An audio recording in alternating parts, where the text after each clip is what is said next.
작은 은행들이 무너져 내리면서 이런 것들이 미국의 지역 경제라든지 아니면 특정 산업을 갖다가 흔들어 놓을 수 있을 것 같아요. 이런 것들은 시차를 두면서 경기 침체 우려를 키우게 되고 그 가능성은 조금 더 높아졌다고 생각을 합니다.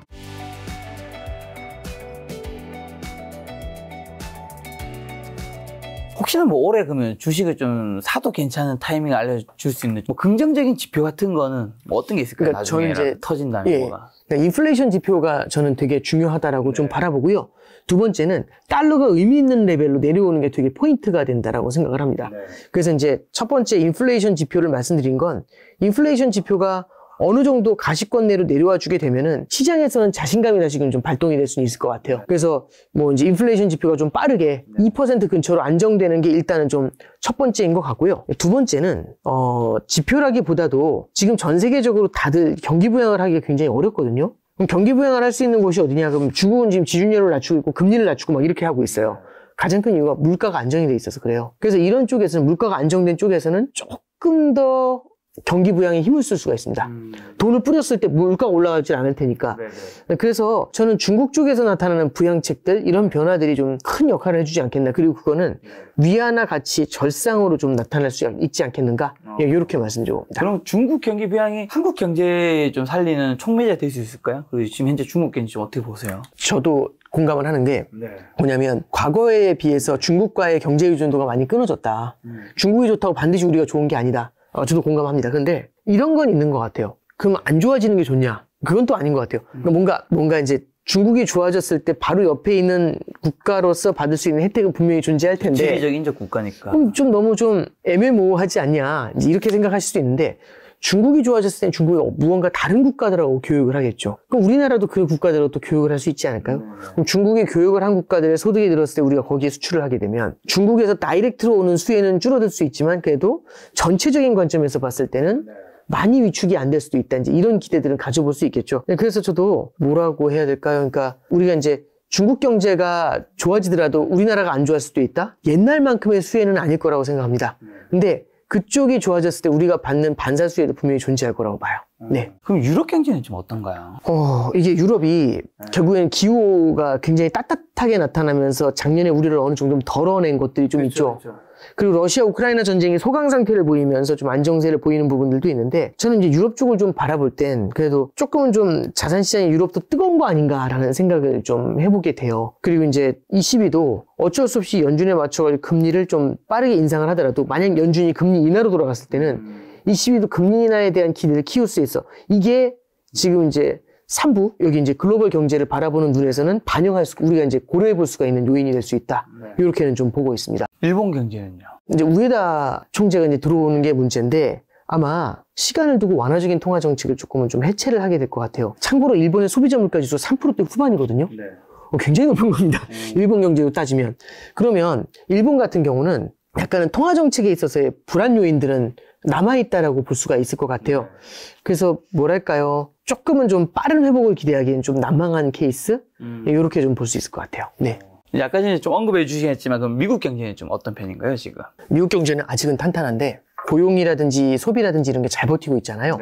이번에 금융 시스템의 문제는 아니겠지만 작은 은행들이 무너져 내리면서 이런 것들이 미국의 지역 경제라든지 아니면 특정 산업을 갖다가 흔들어 놓을 수 있을 것 같아요. 그러니까 예를 들어서 지금 IT 벤처들이 있는 샌프란시스코 같은 경우는 지금 미국에서 은행들한테 구제금융 해줬잖아요. 3천억 달러 구제금융이 이제 나갔거든요. 근데 문제는 뭐냐면 미국 12개의 지방은행들이 있습니다. 지방은행들 보면은 10개는 실적이 제로예요. 근데 뉴욕 그 연준이 300억 달러 집행했어요. 3천억 중에 10개는 안 쓰고 뉴욕은 300억 썼으면 2,700억 남죠. 그걸 한 군데서 다 썼거든요. 어디서 썼냐면 샌프란시스코 연원에서 썼습니다. 샌프란시스코 연준이면 실리콘밸리가 예, 그렇죠. 그러니까 특정 지역의 산업들이 이제 흔들리는 모습들이 나타날 수가 있잖아요. 이런 것들은 결국에는 시차를 두면서 경기 침체 우려를 키우게 되고 그 가능성은 조금 더 높아졌다고 생각을 합니다. 신흥국은요? 신흥국은 뭐 이제 뭐 4, 50개국은 굉장히 힘들다. 뭐 이런 얘기 굉장히 많이 들었는데. 사실은 미국이 힘들고 선진국이 힘들면 신흥국 더더욱 힘들어야 되잖아요. 근데 이런 건 있는 것 같아요. G20 회의에서도 나왔던 게 신흥국에 대한 과도한 부채를 탕감하자. 그래서 이제 신흥국이 갖고 있는 부채의 상당 부분을 중국이 해주는 데 줄이 많아요. 1대1로. 그래서 중국한테도 얘기하는 거죠. 너 부채 탕감하면 나도 부채 탕감해줄게. 이런 식으로 해가지고 부채 탕감을 좀 해주려고 그렇게 노력을 해요. 근데 아직은 중국이 많이 응하진 않는 것 같습니다. 그러니까 이 얘기는 뭐냐면은 부채 탕감이 일정 수준 이어졌었을 때는 아무리 미국에서 금리를 올리더라도 빚이 없으면 상관이 없는 거잖아요. 그래서 신흥국이 좀 코너에 몰리는 걸 좀 제어해주기 위해서 굉장히 많이 인식을 하고 있다는 게 1번이고요. 그리고 두 번째는 중국의 물가가 생각보다 낮아요. 1%대거든요. 우리는 중국 소비자 물가지수가 막 되게 높을 거라고 생각을 하는데, 그래서 중국이 경기 부양을 할 수 있는 룸은 분명히 있는 것 같아요. 그럼 중국이 경기 부양을 했었을 때 그게 우리나라로 다이렉트로 오진 않더라도 동남아 국가들한테는 영향을 줄 수 있겠죠. 그러면 이제 이런 국가들이 조금은 좀 중국의 경기 회복에 대한 수혜는 받아볼 수가 있겠죠. 그래서 이머징에 대해서도 다들 이제 뭐 안 좋게 바라보시는 건 저도 뭐 공감을 합니다만, 미국 경기가 침체 일로에 있다면 이머징 시장도 쉽지 않겠죠. 근데 오히려 중국 쪽에 있는 부양책이나 이런, 그리고 이제 부채 탕감에 대한 이슈들, 그리고 미국 경기가 안 좋아지고 하면 결국에는 달러가 약세를 보이게 돼요. 그럼 반대편에 이 달러가 약세를 보이게 되면은 달러 표시 부채를 갖고 있는 신흥국들 같은 경우는 조금은 좀 달러 부채 부담을 줄일 수가 있거든요. 이런 점에서 최악이라고 보기에는 좀 나아지지 않았는가, 이런 생각은 좀 해보고 있습니다. 그리고 한국 경제도 지금 성장률 굉장히 떨어지고 있고 무역 수지도 굉장히 안 좋잖아요. 네. 지금 한국 경제 어떻게 봐야 될까요? 이게 무역 수지가 안 좋은 건 저도 좀 걱정이 좀 많이 돼요. 네. 그러니까 뭐 이게 뭐 나라 망한다 이제 이런 호들갑은 아니지만, 무역 수지 적자가 안 좋다라는 게 우리나라 수출 실적이 되게 안 좋은 케이스가 있잖아요. 그리고 우리나라 같은 경우 이런 것들이 달러가 빠져나가게 되면은 사실 우리나라 이게 뭐 망한다 안 망한다를 떠나서 우리나라 국가적인 이제 잠재 성장률이라고 하죠. 성장판이 조금씩 이제 둔화가 될 수 있는 그런 문제로 이어지게 돼요. 그래서 저는 무역 적자 이런 것에 대해서는 좀 고민을 좀 해봐야 된다라는 생각을 좀 첫 번째는 하고요. 그리고 거기에 이제 반도체 산업이나 이런 것들이 엮여 있겠죠. 그리고 이제 저는 한국 경제 중에서 지금 포인트를 잡고 보는 게, 방금은 수출 쪽이 안 좋다는 말씀드렸는데 지금 작년에 좋을 줄 알고 투자를 많이 했던 것들이 막 커팅이 되면서 투자 성장도 조금 어려워요. 설비 투자 같은 것들이 좀 많이 줄어들고 있고, 그 다음에 마지막으로 소비도 마찬가지로 위축이 좀 많이 되고 있습니다. 그래서 앞서도 한국은행이 기준금리 인상에 좀 신중할 것이다. 환율을 바라보면서 움직일 것이다. 이제 이렇게 말씀드렸던 가장 큰 이유가, 지금 이제 물론 미국을 따라가는 것도 되게 중요하지만 우리나라 이제 성장에 대해서도 좀 초점을 맞춰야 되는 필요가 좀 있는 것 같아요. 그래서 이게 이제 1%대 초반대나 이렇게까지 성장률이 만약에 흔들리게 되면 우리나라도 필연적으로 저성장 기조에 접어드는 거거든요. 지금은 어느 정도죠? 이제 그게 아직 이제 올해 거는 나오진 않았지만 보통 일반적으로 보면 2%대는 어떻게든 만들곤 했었는데, 이제 올해는 뭐 여러 개 전망들이 있지만 좋게 보는 데는 나쁘지 않게 보는 데는 1.7, 1.8, 그 다음에 안 좋게 보는 데는 1%대 초반대, 이렇게 바라보고 있거든요. 근데 1%대 초반대가 사실 과거에 별로 없습니다. 예, 그래서 저도 조금은 좀 우리나라가 저성장 기조에 혹시 빠지게 되지 않나, 이런 건 조금은 좀 걱정하고 바라보고 저도 있습니다. 듣기로, 왜냐면 우리나라가 뭐 금융위기나 그렇게 힘들 때도 뭐 1%대 근처였다든가. 이제 그럴 때 1%가 나오는 거죠. 그러니까 올해가 우리나라 성장에도 녹록하지 않은 한 해가 될 것 같다. 이제 요거는 맞는 것 같습니다. 근데 어떻게 보면 또 이 개인 입장에서 가장 힘들 수 있는 건 어떻게 보면 부채인 거잖아요. 그렇죠. 가계 부채는 지금 좀 위험한 수준인가요, 아닌가요? 위험한 건 맞죠. 가계부채, 보면은 최근에 보면 이제 개인 회생이나 이런 것들이 굉장히 많이 늘었다라는, 늘어나고 있어요. 크게 늘었거든요. 그래서 이제 이런 것들이 가계의 소비를 갖다가 위축시키는 문제가 생기는데, 그렇죠. 무엇이든지 제일 문제를 만드는 거는 방향이 바뀌는 것도, 금리가 내려가는 방향에서 올라가는 방향으로 바뀌는 것도 문제지만 너무 급격하게 바뀌는 것도 문제거든요.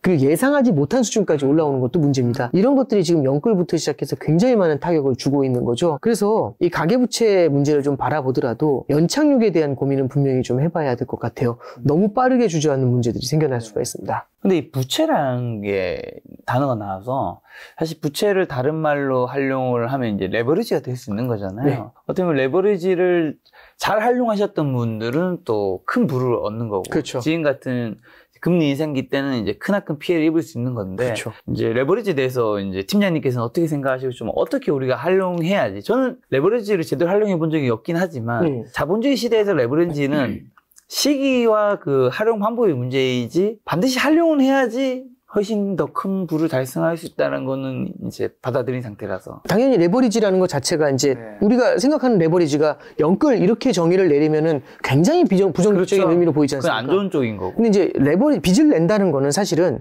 이 빚을 냈을 때 내가 더 많은 이익을 낼 수 있어. 레버리지라는 건, 빚이라는 건 미래에서도 형제로 땡겨와서 지르는 거거든요. 근데 미래에 땡겨와서 이 소득을 갖다 지르면서 거기에 대한 수수료인 이자를 내는 것보다 내가 땡겨와서 지금 얻을 수 있는 수익이 커서 나를 좀 더 빠르게 성장시켜서 궤도 위에 올려놓을 수 있다면 그렇죠.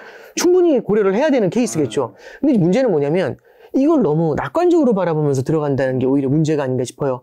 이게 왜냐하면 영끌 같은 케이스도 대표적인 케이스가 뭐냐면 주택가격이 올라가는 속도가 내가 내는 이자보다 이 폭이 그래서 이익이 주택가격이 올라가서 얻을 수 있는 이익이 내가 내는 이자보다 더 클 거야라는 전제를 깔고 가는 거지 않습니까? 그렇죠. 그리고 또 하나는 전제가 집값이 오를 거라는 전제도 있지만 달마다 나가는 이자 비용도 지금 정도에서 크게는 못 오를 거야라는 전제도 같이 깔려 있어요. 그렇죠. 그러니까 연끌을 하는 거거든요. 그럼 이 얘기는 뭐냐면은 매크로에 대해서 굉장히 낙관적으로 보는 거잖아요. 부동산은 그렇죠. 오를 겁니다. 금리는 안 오를 겁니다. 이 생각이 되게 저변에 깔려 있는 거지 않습니까? 근데 지금 보니까 부동산을 주춤하고 금리가 확 뛰고 올라가니까 지금 이게 어려워지는 상황이 되는 거죠. 그래서 레버리지라는 건요. 감당할 수 있는 만큼 땡겨서 수익을 더 낼 수 있다면 저는 맞다고 보는데 예상하지 못한 위험에 만약에 크게 노출이 된다. 굉장히 고생할 수 있습니다. 그래서 저는 레버리지라는 거는 뭐라고 해야 될까요? 굉장히 큰 독이 될 수도 있고 아니면 굉장히 큰 선물이 될 수도 있고 양날의 검이 아니겠는가 그렇게 생각을 합니다. 네, 그렇죠. 개인이 잘 활용해야 되는 거죠. 네 그렇습니다. 네.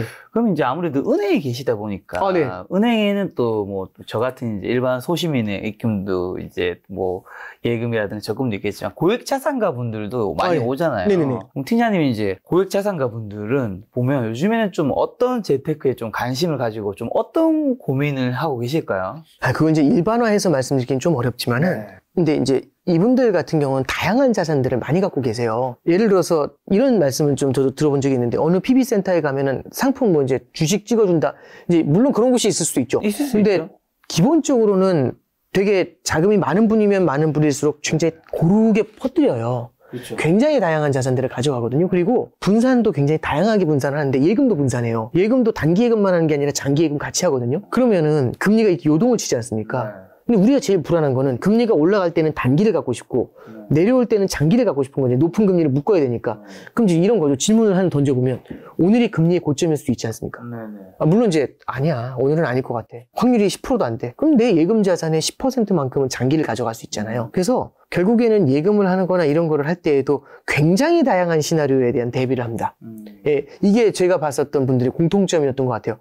절대 돈이 너무 많다고 하셔서 주식 하나 다 몰아서 질러 이러지는 않거든요. 그렇죠. 예, 그래서 이분들이 바라보는 거는 굉장히 촘촘한 여러 가지 우리가 생각하지도 못했던 시나리오들이 닥쳐올 때 그걸 메울 수 있는 그런 자산들 이런 것들을 끊임없이 이제 제너레이션을 하는 그런 과정들을 좀 볼 수가 있어요. 근데 아무래도 또 그런 거는 사실 이미 고액자산가인 부자분들은 사실은 이미 워낙 자산이 많다 보니까 그렇죠. 이분들은 불리는 것도 중요하지만 그보다 더 중요한 건 지금 이 자산을 지키는 게 그렇죠. 중요하다 보니까 왜냐하면 뭐 남들은 5% 10% 수익이 목표라면 이분은 2%만 돼도 사실은 그렇죠. 엄청 그 액수 자체가 크니까 그런 전략을 선택하실 것 같은데 사실 일반 개인분들은 대부분의 소시민분들은 이제 자산이 많지 않다 보니까 맞아요. 네. 사실은 그걸 똑같이 하면 결국에는 격차가 저는 더 벌어질 수 있기 때문에 어느 정도의 뭐 한 종목이든 뭐 어떤 자산이든 몰빵을 위험해도 어느 정도의 집중 투자는 필요하지 않나라는 생각도 들어요. 그러니까 뭐냐면 20개를 깔고 가는 거하고 4개를 깔고 간다고 생각해보죠. 그럼 4개는 집중, 거기에 비해서는 집중 투자한 거죠. 근데 1개로 하는 것보다는. 한 개는 넘는 예, 그렇죠. 그러니까 이제 말씀드리고 싶은 거는 그분들이 하는 것처럼 그렇게 고르게 퍼뜨리는 것보다는 조금은 더 그 레인지라고 해야 될까요? 범주가 적겠죠. 우리가 다룰 수 있는 개인 투자자들이. 근데 그 생각은 좀 들어요. 근데 그래서 제가 얼마 전에 받았던 질문이 1,000만 원인데 뭘 자산을 다 4개씩 나누냐. 하나 질러야 크게 올라가지 않냐. 1,000만 원이면 하나에 좀 질러야 되지 않아요? 그러니까 이제, 저는. 5천이면 저는 예. 좀 한 3개 정도 나눌 수 있을 것 근데 같아요. 이제 저는 좀 그런 생각은 좀 들어요. 뭐냐면, 이분들의 생각은 이걸로 큰 돈 만든 다음에 그때 나눠요. 이거거든요. 근데 나눠서 운영해보는 것도 경험이 있어야 돼요. 그러면 이제 그 경험을 돈 번 다음에 가져갈까? 아니면 작은 금액으로 연습하면서 올라갈까? 저는 작은 금액으로 계속 쌓아 올라갈 수도 있다고 생각을 해요. 물론, 이제 이런 얘기를 하면 되게 뭐하고 똑같냐. 분산 투자하라고 하면은 느낌이 일찍 자고 일찍 일어나세요. 논리적으로 반박이 안 되지 않습니까? 좋은 얘기잖아요. 좋은 얘기죠. 좋은 얘기죠. 근데, 알겠는데, 이거잖아요. 예, 저도. 그건 알겠고, 그래서 뭐 그렇죠. 할까? 예, 그런 식으로 되잖아요. 하나로 모으자는 얘기잖아요. 근데 저는 그런 것 같아요. 작년이나 올해처럼 자산 시장의 매크로 환경이 미친 듯이 바뀔 때는요. 분산 투자를 해놓으면 그래도 오르는 놈이 있는 겁니다. 각각의 환경에서 각각의 시나리오에서 맞는 놈들이 존재하는 거거든요. 그래서 이렇게 다양한 자산들을 갖고 있어야 실제 운용을 해보면서 4개나 5개 정도를 가지고 가면서 이 자산군들이 어떻게 움직이는지를 내 포지션을 갖고서 연습을 해볼 수가 있어요. 그래서 저는 뭐랄까요, 그거는 포트폴리오는 돈 벌면 할게. 돈 벌면 예를 들어 돈이 벌렸다고 할 때 그럼 포트폴리오에 대한 경험이 없잖아요. 그래서 저는 애초에 쌓아 올라갈 때부터 트레이닝을 하면서 쌓아 올라가는 게 맞다. 예, 그렇게 생각을 합니다. 지금 방금 전에 이렇게 매크로가 크게 덮쳤을 때 이제 그래도 다양한 자산이 있을 때는 좀 어느 정도 어느 자산에서 지킬 수 있다고 말씀해 주셔서 궁금한 거는, 그럼 이제 당연히 다양한 자산의 포트폴리오로 쌓으면서 경험을 쌓으면서 나중에 내 자산이 더 그렇죠. 부러지면 가장 베스트인데, 그렇죠. 어찌 다양한 자산을 가다가 어떤 신호나 경제 지표나 뭐가 나왔을 때는 조금 좁혀도 되는 걸까요? 그러니까 저는 그런 것 같아요. 그러니까 그거는 저는 경험의 영역이 되게 큰 것 같아요. 그러니까 지인들 중에는 트레이딩 하시는 분도 계시거든요. 예. 근데 저는 그 영역을 무시하는 게 절대 아닌 게, 이게 하락장에서도 이 파도가 있지 않습니까? 이 파도를 먹는데 로직으로 가진 않아요. 감으로 가시더라고요. 근데 그게 저는 이분이 천부적인 감각을 갖고 있다, 물론 있을 수 있죠. 근데 분석해 본 적은 없지만 경험이 많은 전문 투자자의 영역에서는 그게 가능했다라고 저는 그런 게 가능할 수 있다라고 생각을 해요. 그러면 저는 투자를 하다 보면 2년, 3년, 4년, 5년 하다 보면은 어떤 것들도 겪냐면 이렇게 어려운 장들도 겪겠죠. 그럼 이른바 산전수전을 겪으면서 경험치가 높아지는 겁니다. 경험치가 높아지면은요, 쓸 수 있는 개인기들이 많이 늘어나요. 그리고 이제 경제 지표를 이제 물어보셨잖아요. 저는 이제 예를 들어서 지금 우리가 이제 바라볼 수 있는 건 물가 지표 같은 것들이 어떻게 둔화가 될 때 그럼 우리가 뭘로 반응할 수 있겠는가, 이런 것들이 첫 번째고, 두 번째는 예를 들어서 연준이 금리 인하를 갖다가 조금씩 고민을 하려고 할 때도 시장이 좀 약간 굉장히 냉정해질 때, 예, 냉정해질 때, 이럴 때가 진짜 그때부터는 연준이 피벗을 고민할 수 있을 때라고 생각을 해요. 뭐냐면 아까 선생님 비유 들면서 버릇 고친다는 말씀 드렸잖아요. 울면 이렇게 돼요. 그럼 집에 가실 거잖아요, 선생님이. 선생님이 집에 가시는 게 목적이잖아요. 그러면 이제 어느 정도는 시장이 연준하고 맞서 싸우는 게 아니라 이거를 팔로우업을 좀 해주는 그런 단계, 예, 요렇게 됐었을 때 변화가 좀 나타날 거라고 생각을 해요, 단기적으로는. 그래서 저는 연준에 대한 시장의 반응, 이거를 조금 좀 눈여겨볼 필요가 있다, 이런 생각이 좀 들고요. 그 다음에 이제 세 번째로 말씀드리고 싶은 거는, 여전히 달러가 강해요. 근데 의미 있게 달러가 주저하는 레벨이 나타날 수 있습니다. 그러면은 그때에는 실제로 미국보다도 신흥국 쪽에서는 조금은 좀 힘을 받을 수 있는 여지가 생길 것 같아요. 그게 추세적으로 신흥국이 달려간다, 이런 것들이 아닐지라도 뭐 단기적으로라도 신흥국 쪽에서 나타날 수 있는 긍정적인 시그널들은 있지 않겠나, 그렇게 봅니다. 물가와 연준과 달러. 자, 그리고 올해 혹시 여전히 좀 남아있는 리스크는 어떤 것들이 있을까요? 아까 말씀드렸던 것처럼 중소형 은행들이 좀 이렇게 흔들릴 수 있다라는 생각은 좀 들어요. 그러면 이게 중소형 은행들이 흔들리면서 계속 뉴스가 하나씩 나올 수 있거든요. 그래서 이런 것들이 이제 뉴스가 될 수 있는데, 좀 그런 것 같아요. 지금은 중소형은행 한두 개가 흔들리면 막 시장이 요동을 칠 것 같고 너무너무 불안한데, 만약에 그게 매주 막 익숙해지면, 아니 뭐 별거 아니야. 그러니까 예를 들어서 뭐 우리 그런 거 있잖아요, 대북 리스크. 요즘 뭐 미사일 뭐 발사체 이런 얘기 나오면 별로 관심 없죠. 이제 너 자주 있었던 처음에 일이네. 그렇죠. 이제 뭐냐면, 그래서 코로나 환자가 좀 늘었어요.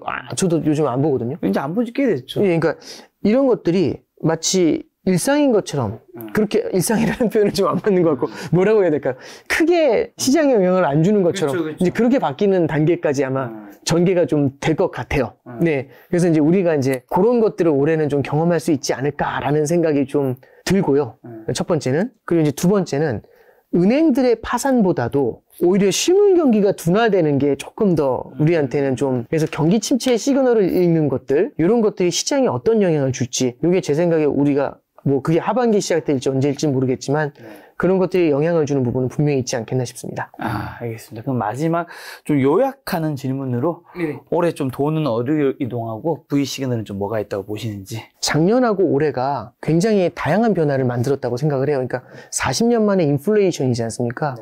그러면 사람들은 누구나 다 필연적으로 40년 만에 만난 이 괴물이 일시적으로 나타났다가 사라질 거라는 기대를 다 하고 있는 것 같아요. 저도 당연히 이제 그런 생각들을 하게 되는데, 생각보다 이 인플레이션이 길게 가는 거지 않습니까? 그럼 40년 만에 만난 괴물을 바로 없앤 다음에 다시 옛날의 그 모습으로 돌아가고 싶은데 그 모습으로 돌아가질 않는 거죠. 그래서 벌써 2년, 3년째 싸우고 있어요. 그러면서 요즘 조금씩 나오는 게 뭐냐면, 인플레이션은 장기간 유지될 것, 이런 얘기가 나오는 사람도 있고, 이게 경기 침체를 겪고 난 이후에는 인플레이션이 제압이 될 테니까 그럼 좋아질 거야. 이렇게 보는 사람이 있고 이 사이에서 계속 방황하게 될 거야. 그렇죠. 이렇게 보는 다양한 시나리오들이 다 맞는 예, 것 맞습니다. 같아요. 예. 그렇게 저는 무엇이 정답인지 미래는 아무도 알 수 없습니다. 그러면 그런 각각의 시나리오에 대해서 우리가 다 염두에 좀 둘 필요가 있는 것 같아요. 그럼에도 불구하고 인플레이션이 없었던 시기의 패턴만을 갖고서 투자를 하려고 한다. 그러니까 예를 들어 누구 하나 쓰러지면 무조건 주가는 급등해요. 이 로직으로만 접근하는 것들은 좀 리스크가 높지 않겠는가? 그래서 과거의 패턴들보다는 40년 만에 새로운 환경에 바뀌어 있는 만큼 불확실성을 감안하고 대응을 하자라는 정도의 조언 이렇게 드려봅니다. 알겠습니다. 가시기 전에 저희 시청자분들에게 마지막으로 또 오랜만에 나오셨으니까 네네. 인사해 주시면서 지금 이 시기에 좀 굉장히 네네. 불안정하고 또 많이 힘드실 테니까 투자 네네. 좀 한마디만 주고 가신다면. 은행권에 대한 얘기들도 나오고요. 그러니까 우리가 예상하지 못했었던 리스크들이 좀 하나하나 이제 돌출이 되면서 많은 분들이 좀 이렇게 혼란스러워 하시는 것 같아요. 근데 저는 작년에도 이제 비슷한 말씀을 계속 좀 드려왔지만 이렇게 생각을 합니다. 그러니까 우리가 앞으로 투자를 한다는 게 단순히 1년, 2년 투자할 거 아니잖아요. 뭐 이제 10년, 20년 앞으로 그렇게 투자해 나갈 거지 않습니까? 그러면 그 10년, 20년 투자할 때 이렇게 어려운 장이 나타날까? 한 번이라도 나타날 수 있겠죠. 20년 내내 오르진 않을 거지 않습니까? 되게 힘든 장들이 분명히 나타나게 될 거고 그걸 겪을 겁니다. 꼭 드리고 싶은 말씀은 그런 장들이 나타날 때 분명히 고통스러울 건데 경험해 본 사람하고 경험해 보지 않은 사람은 다른 것 같아요. 그럼 어려운 장을 경험해 본 사람들은 어려운 장에 대한 매뉴얼이 있는 사람들은 오히려 그럴 때 새로운 기회를 포착할 수 있는 멘탈이 생겨날 것 같습니다. 그래서 저는 이왕 어려운 시기에 와 있는 만큼 이런 뉴스들의 시장이 어떻게 반응하는지 그리고 어떤 분산 투자 전략이 유효했었는지 이런 것들을 좀 매뉴얼로 남겨놓으시는 게 굉장히 긴 관점에서의 투자에서 성공을 하고 살아남는 가장 좋은 방법이 아닐까 그렇게 말씀드려봅니다. 알겠습니다. 팀장님 말씀대로 올해와 작년의 경험을 토대로 우리가 좀 공부를 할 수 있는 시간이 되면 좋을 것 같다는 생각이 들었습니다. 오늘 만난 선생님은 오건혁 팀장님이었습니다. 지금까지 여러분 소중한 시간 함께 해주셔서 정말 감사합니다. 오늘도 김 작가였습니다. 고생 많으셨습니다. 네, 감사합니다.